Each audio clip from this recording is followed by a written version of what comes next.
Our continuing coverage of the Israel-Hamas war continues. There is some hope that a deal is within reach to release some of the 236 hostages held by Hamas.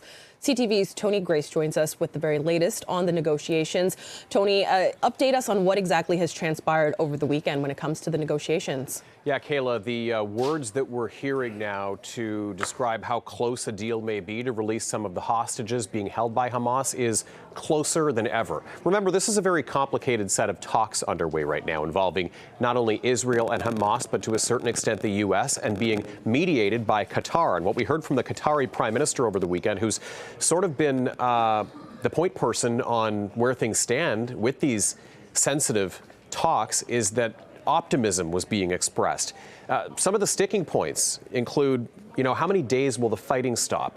Or perhaps how many hours within each day over a certain day period will the fighting stop in order for this exchange to happen, because that is what it's being described as, is an exchange. The possible release of 50 Israeli women and children and dozens of foreign nationals by Hamas if Israel releases Palestinian women and minors being held in Israeli jails. So all of that, a possible pause in fighting, and in the meantime, families, of course, here at home and around the world, waiting for word on exactly what is happening with their loved ones who they haven't heard from since October the 7th. Calls for a ceasefire continuing to grow, but also calls for the hostages to be released before any kind of a ceasefire is being talked about. So certainly conflicting narratives here as those sensitive talks continue.